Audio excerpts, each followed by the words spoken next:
no, of the lead group against the peloton. And kasamang Randy, no, pag ganitong nagbabakbaka na going to the finish line, mamaya-maya lang we will just be about an hour away from the finish line here in Lingayen, Pangasinan, kung saan dito nakatega na nga po kami, no, ni kasamang Randy Kaluwag. This is Alan Gregorio at kasama rin natin itong ating reporter on the ground na si Dwayne Badwa. Stage 6, this is Clark to Lingayen. Ma-start natin, nagsimula ng alas 8 no, ng umaga. That was at 8 a.m. And it's really totally different, no, from the controlled lap that we had yesterday. Ito, talagang maliit ang ating mga kakalye. These are not the national roads. Ito yung mga barangay roads na binabaybay natin ngayon before we head going back to MacArthur Highway. And for the meantime, again, nagpapasalamat tayo sa mga taga-Bayambang, no? Sa mainit na pagtanggap nyo sa amin.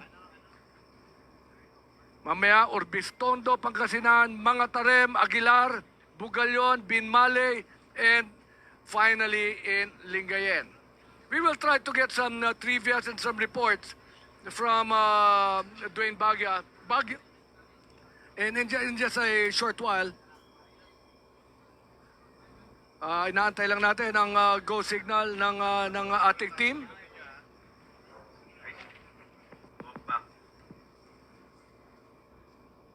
So coach, itong mga nabanggit natin kanina no sa dalawang pambatong kupunan dito na bumabanderang kupunan dito from Standard Insurance nga at saka yung MPT Drive Hub, itong si George Oconer hindi rin basta-basta to. Dati na rin tong nagkampiyon ng isang tour, no? Kaya ito ang anak ni Olympian Norberto Oconer, isa po ito sa miyembro ng ating lead group. Mga kaibigan, kanina po ay 3 minutes and 27 seconds ang lamang. Lumaki po yan ng 3 minutes and 40 seconds. So natapisan po ng about 20 seconds. At nakita nyo, busy area pero pumupukpok ang ating lead group. Ito talaga ang nakikita nating game plan, no?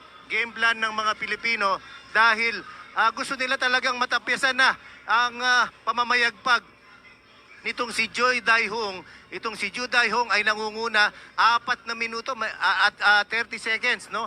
Ang lamang niya sa mga Pilipino. Kaya nga po nagkasama-sama na kung dati maliliit na lugar lamang ang maliliit na bilang lamang, no, ang nagiging miyembro ng lead group natin, ang ating breakaway ay ngayon na 14 man lead group na at habang papasok nga dito sa Pangasinan. Ngayon, pakinggan natin si Eric, samahan natin si Eric para sa interview. Maraming salamat Coach AG Ryan. Kasama ko si Mayor Batawil ng Lingayen, Pangasinan. Mayor, first of all, congratulations. Ang ganda po ng ating venue, ang ganda ng place. How did you prepare for the tour or MPTC Tour of Luzon? Well, yes, for many days, many weeks, we really prepared for this moment, and there were so many events that transpired. I would like to thank the organizers, no? The national organizers of this national event, na kung saan they're bringing back good old memories of the past. Bata pa ako, ang Tour of Luzon na isa sa mga tinitingala talaga na events dito sa buong Pilipinas. Kaya bringing back old good memories of the past will somehow enhance this heritage, this historical event where Pangasinan is always the